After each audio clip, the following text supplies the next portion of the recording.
Hello my dear student, welcome to you my YouTube channel. आज जो video हम आपके लिए लेकर आए हैं, इस वीडियो में हम जो विज्ञान का जो नास टेस्ट पेपर है 2021 यानी कि नेशनल अचीवमेंट सर्वे 2021 की जो प्रैक्टिस जो विद्यालय में आपकी 25 या 28 तारीख से विद्यालय में तीसरा सेट प्रारंभ होने जा रहा है, उसका पार्ट 2 हम आपके सामने लेकर आए हैं। मेरे प्यारे बच्चों, हम आपको बताना चाहेंगे कि ये क्वेश्चंस आने वाली परीक्षाओं में इसी से रिलेटेड क्वेश्चंस बनने की बहुत ही अधिक ज़्यादा संभावना है। तो आप इन क्वेश्चनों को अच्छी तरह से कंप्लीट कर लीजिएगा, कॉपी में, नोटबुक में इन्हें नोट करते जाइएगा। इससे पहले मैं आपको बताना चाहूँगा कि मैंने 1 से लगाकर तो 35 क्वेश्चन को पार्ट नंबर फर्स्ट में विज्ञान का पेपर है ये, उसको मैंने कवर किया था। अब मैं 36 से लगाकर तो 70 क्वेश्चनों का सॉल्यूशन आपको प्रोवाइड करवाने जा रहा हूं। My name is Santosh Kumar Dangi. मैं आपसे फिर बोलना चाहूँगा कि इन क्वेश्चनों को आप अच्छी तरह से समझें और कॉपी और नोटबुक में नोट करें। आइए देखते हैं प्रश्न क्रमांक 36। हृदय के ऑपरेशन के दौरान हृदय से मस्तिष्क को संदेश पहुंचाने वाली तंत्रिका की आपूर्ति कट जाने के बाद भी मानव हृदय स्पंदन करता रहता है। इसका कारण है कि 4 ऑप्शन यहाँ पर दे रखे हैं बच्चों। पहले तो आप खुद अपने आंसर सर्च कर लीजिए और उसके बाद में आप राइट आंसर के ऊपर राइट लगा लीजिए, टिक कर लीजिए, नोट कर लीजिए यहाँ पर। और हम एक बार फिर आपको बताने चाहेंगे कि हम एमपी बोर्ड की 9th से लगाकर तो 12th तक की सभी परीक्षाएं का 100% रियल सॉल्यूशन आपको प्रोवाइड करवाते हैं, तो आप चैनल पर बने रहिएगा। ये देखते हैं हम प्रश्न क्रमांक 36 का आंसर। तो यहाँ पर प्रश्न क्रमांक 36 का आंसर बच्चों बनेगा डी ऑप्शन आपका करेक्ट हो जाएगा। मानव हृदय मायोजेनिक हृदय है जिसका स्वयं का पेसमेकर होता है। ठीक है, प्रश्न क्रमांक 37 देखेंगे। एक परमाणु के लिए निम्नलिखित में से कौन सा कथन सत्य नहीं है? कथन सत्य नहीं है, यानी कि यहाँ पर आपका डी ऑप्शन करेक्ट हो जाएगा। परमाणु डी ऑप्शन आपका, यानी कि प्रश्न क्रमांक 37 का डी ऑप्शन करेक्ट हो रहा है। कौन सा है हमारा प्रश्न देखेंगे हम, यानी कि परमाणु बड़ी संख्या में परस्पर जुड़कर पदार्थ का निर्माण करते हैं जिसे हम देख, अनुभव या स्पर्श कर सकते हैं। प्रश्न क्रमांक 38 देखेंगे। आवर्त सारणी की आवर्त में बाएं से दाएं जाने पर सामान्यतः परमाणु का आकार बढ़ता है। ठीक है, या घटता है कि विशेष परिवर्तन नहीं होता, या पहले घटता और फिर बढ़ता है, यानी कि 38 का आंसर निकलेगा बच्चों यहाँ पर बी ऑप्शन, यानी कि घटता है। ओके, नेक्स्ट नंबर 39 देखेंगे। पेंटेन C5 या C12 के अणु सूत्र में कितने बंध हैं? यानी कि 39, प्रश्न क्रमांक 39। ये हम नास टेस्ट पेपर का विज्ञान का सॉल्यूशन आपको प्रोवाइड करवा रहे हैं। 39 का आंसर बन रहा है, यानी कि आंसर बन जाएगा आपका सी ऑप्शन आपका करेक्ट हो जाएगा। 16 सा संयोजक बंध। ठीक है, नंबर 40 देखेंगे। क्या होता है जब एक अम्ल को एक क्षार में मिलाया जाता है? ठीक है, यानी कि प्रश्न क्रमांक 40 का आंसर बन जाएगा लवण का निर्माण होता है, यानी कि डी ऑप्शन करेक्ट है। नंबर 41 साबुन के अणु में होता है। तो साबुन के अणु में क्या होता है? यानी कि जल रागी शीर्ष तथा जल विरागी पूंछ। ठीक है, ये आपका ए ऑप्शन करेक्ट हो जाएगा। 42 देखेंगे कि विद्यार्थी के हाथ पर दुर्घटनावश सांद्र अम्ल की कुछ बूंदें गिर जाती है, उसे क्या करना चाहिए? भाई ऐसी सिचुएशन में उसे किस प्रकार का उपाय करना चाहिए? यानी कि 42 का आंसर बन जाएगा। यहाँ पर हाथ को जल की अधिक मात्रा से धोएं और सोडियम हाइड्रोजन कार्बोनेट का पेस्ट लगा लें। ठीक है, यानी कि बी ऑप्शन करेक्ट।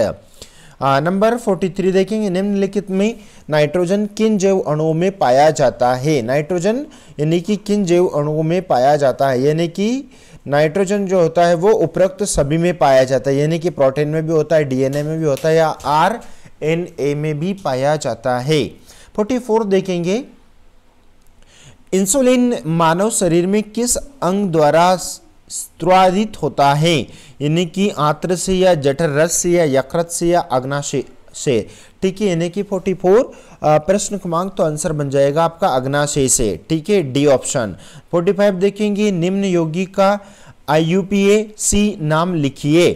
ठीक है, तो 45 का आंसर बन जाएगा, यानी कि डी ऑप्शन करेक्ट हो जाएगा, यानी कि M नाइट्रोपिक क्लोरो टॉलुइन, ठीक है, यानी कि 46 देखेंगे बेंजीन का संरचनात्मक सूत्र है, तो बेंजीन का संरचनात्मक जो सूत्र है 46 का आंसर यानी कि सी ऑप्शन आपका करेक्ट बन जाएगा, सी ऑप्शन आपका करेक्ट है, ठीक है। नेक्स्ट नंबर 47, बिलीरुबिन किस में पाया जाता है? बिलीरुबिन जो होता है वो किस में मिलता है या किस में पाया जाता है? तो वो पाया जाता है पित्त रस में। किस में पाया जाता है? पित्त रस में, बी ऑप्शन करेक्ट है। नंबर 48 देखेंगे संकटकालीन हार्मोन किसे कहते हैं? यानी कि जो संकटकालीन जो हार्मोन्स होता है वो चमगादड़ व पक्षी के पंख में, सॉरी, संकटकालीन हार्मोन किसे कहते हैं 48 देख रहे हैं हम, तो 48 का आंसर बन जाएगा यानी कि वो होता है एड्रीनलिन को, ठीक है, यानी कि बी ऑप्शन करेक्ट है। नंबर 49 देखेंगे निम्नलिखित में से कौन सा समजात अंगों का उदाहरण है? ठीक है, यानी कि 49 यानी कि आंसर बन रहा है आपका यानी कि ए ऑप्शन करेक्ट, यानी कि हमारे हाथ तथा कुत्ते के अग्र पाद, ए ऑप्शन करेक्ट। 50 देखेंगे निम्नलिखित में से कौन सा पेशीय ऊतक का प्रकार है? यानी कि डी ऑप्शन उपरोक्त सभी पेशीय ऊतक का प्रकार है, यानी कि रेखित भी है, अरेखित या हृदय भी है, ठीक है। 51 देखेंगे वे तंतु जो सीधे शिशु को जन्म देते हैं क्या कहलाते हैं? ठीक है, यानी कि 51 यानी कि वो कहलाते हैं जरायुज तंतु, ए ऑप्शन। 52 देखेंगे किसकी उपस्थिति के कारण एक पादप कोशिकाएं तंतु कोशिकाओं से भिन्न होती है? यानी कि 52 का आंसर बन जाएगा यानी कि यहाँ पर कोशिकाएं भीति के कारण, यानी कि डी ऑप्शन।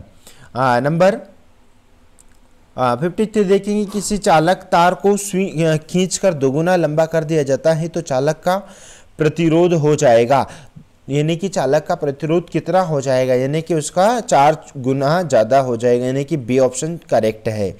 नंबर 54 देखेंगे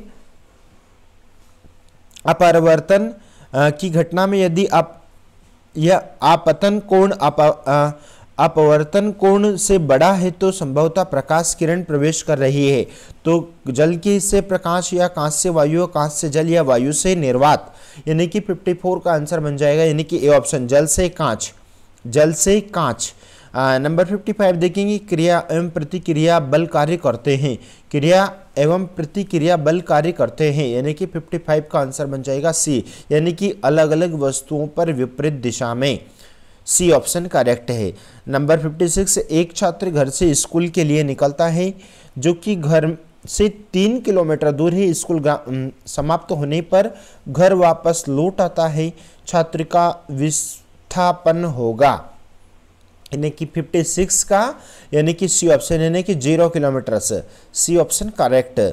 नंबर 57 देखेंगे शुष्क बर्फ है, तो शुष्क बर्फ है यानी कि कौन सा शुष्क बर्फ है? यानी कि ठोस CO2, ठीक है, यानी कि ये भी सी ऑप्शन करेक्ट है। नंबर 58 देखेंगे दो अलग अलग द्रव्यमान की वस्तुएं P और Q समांतर संवेग से गतिशील है, यदि P का द्रव्यमान Q के द्रव्यमान से अधिक हो तो किसे रोकने के लिए अधिक बल लगाना होगा? यानी कि 58 का आंसर बन जाएगा यहाँ पर दोनों पर समान बल होगा, यानी कि सी ऑप्शन। अगला प्रश्न देखेंगे 59 दो वस्तुओं का द्रव्यमान दोगुना करने एवं उनके बीच की दूरी 4 गुना कर देने पर इनके मध्य गुरुत्वाकर्षण बल हो जाएगा, यानी कि 59 यानी कि उनके मध्य पहले से चौथाई गुरुत्वाकर्षण हो जाएगा, यानी कि बी ऑप्शन करेक्ट है। नंबर 60 निम्नलिखित में से किस क्रियाकलाप में कार्य हो रहा है? यानी कि 60 का आंसर देखेंगे कि ब्रेक लगाने पर कार का रुकना, यानी कि ए ऑप्शन करेक्ट है। 61 देखेंगे अंटार्कटिका में बर्फ की परत की सतह पर जो बर्फ होती है वह स्पंज की तरह होती है, इसमें बर्फ के कणों के बीच हवा का प्रवाह होता रहता है, इसके ऊपर जब ज़्यादा बर्फ जमने लगती है तब नीचे की बर्फ परतों की तरह जम जाती है और इनमें हवा के बुलबुले कैद हो जाते हैं। बर्फ की परत की गहराई परत की आयु के अनुरूप होती है, नीचे की परतों में हवा से के बुलबुलों का विश्लेषण करके भूतकाल की वायु में विभिन्न गैसों के अनुपात की जानकारी मिलती है।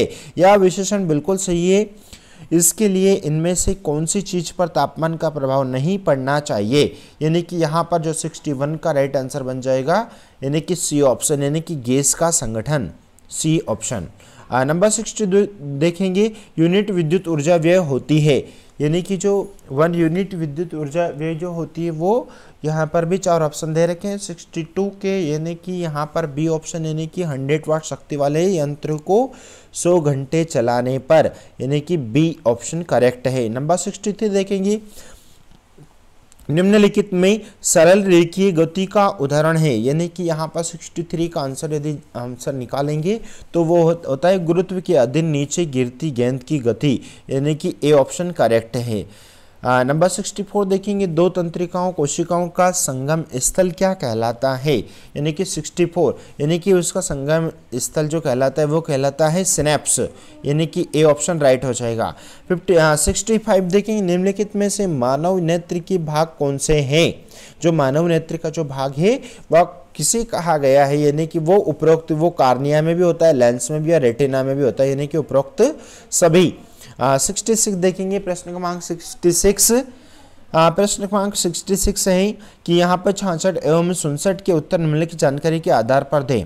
ठीक है, तो यहाँ पर जो 66 है वो देखा जाएगा कि किस उपकरण द्वारा जो सबसे छोटा परिवर्तन मापा जा सकता है उसे उपकरण की संवेदनशीलता कहा जाता है। इस उपकरण में किस चीज को बदलने के लिए उसकी संवेदनशीलता पर असर पड़ेगा, यानी कि आपका जो 66 का आंसर बन जाएगा बच्चों यहाँ पर केवल P और Q, यानी कि बी ऑप्शन आपका राइट हो जाएगा।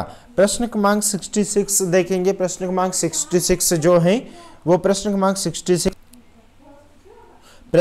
66 जो है, प्रिया ने एक उपकरण का उपयोग करके तारपिन की खपत की दर को मापा, इसके परिणाम आलेख में रेखा P द्वारा दर्शाया गया है। कि उसने एक कारक को बदलकर फिर से माप लिया और परिणाम को आलेख में रेखा Q द्वारा दर्शाया। ठीक है, तो रेखा Q का परिणाम प्राप्त करने के लिए उसने क्या किया होगा, यानी कि 67 का आंसर, यानी कि आपका बी आंसर करेक्ट, यानी बत्ती की चौड़ाई को बढ़ाया होगा, यानी कि बी ऑप्शन। 68 देखेंगे, मैर्शाली परिमाप को भूकंप की तीव्रता मापने के लिए एक काम में लिया जाता है। भूकंप को अनुभव करने वाले लोगों से बातचीत करके और ढांचों को पहुंचाने वाले नुकसान को देखकर इसके मान को स्थापित किया। इस परिमाप के कुछ स्तर इस प्रकार है, यानी कि आपके यहाँ पर भी 4 ऑप्शन दे रखे हैं, यानी कि 68 का राइट आंसर निकल जाएगा बजारा जनजाति वाले एक मरुस्थल में, यानी कि सी ऑप्शन। अगला देखेंगे 69 बच्चों, यहाँ पर जब केवल लाल बत्ती दीप्त होती है तब स्थिति P पर एक वस्तु की काली छाया दिखाई देती है। जब केवल नीली बत्ती दीप्त होती है तब स्थिति Q पर एक वस्तु की काली छाया दिखाई देती है। अगर दोनों बत्तियों को साथ में दीप्त किया जाए तो स्थिति P और Q पर छायाओं का रंग क्या होगा, यानी कि यहाँ पर जो 69 का आंसर वो ABCD 4 ऑप्शंस में से, यानी कि वो नीली और लाल होगा। ठीक है, यानी कि आपका ए ऑप्शन राइट हो जाएगा। नेक्स्ट क्वेश्चन है, हमीद ने खाने के स्रोत में और घोंसलों के बीच चींटियों की एक कतार देखी, जैसा कि चित्र 1 में दिखाया गया है। चींटियां दोनों में दिशाओं में जा रही थी। कुछ चींटियां खाना ले जा रही थी और फिर उसने कतार के बीच में एक रुकावट डाल दी, जैसा कि चित्र नंबर 2 में दिखाया गया। इसके बाद उसने कतार थोड़ी देर के लिए देखा, उसके अवलोकन को चित्र 3 और 4 में दिखाया है। ठीक है, यानी कि उनमें जो उनका जो वे था वो डाइवर्शन हो गया है। ठीक है, तो यहाँ पर भी ABCD 4 ऑप्शंस दे रखे हैं, तो इसको क्या कहा जाएगा, यानी कि हमारे जो ऑप्शन है यहाँ पर भी वो ऑप्शन से आपका राइट आंसर बन जाएगा, यानी कि डी ऑप्शन, यानी कि हमारा जो डी ऑप्शन है वो राइट हो जाएगा। बट माय डियर स्टूडेंट, मैं आपको कहना चाहूँगा कि हम 9th से लगाकर तो 12th तक की सभी सब्जेक्ट की तैयारी हम हमारे चैनल के माध्यम से करवाते हैं। बट मैं अगेन आपसे रिक्वेस्ट करना चाहूँगा कि यदि आप चैनल पर नए हैं तो चैनल को आप सब्सक्राइब करके रख लीजिए, लाइक कीजिएगा, दोस्तों मित्रों में शेयर कीजिएगा, ताकि आने वाले जितने भी सारे एग्ज़ाम के वीडियो हैं या 10th या 9th या 12th के सभी वीडियो के सॉल्यूशन हम आपको प्रोवाइड कर सके। Thank you so much. Take care of you.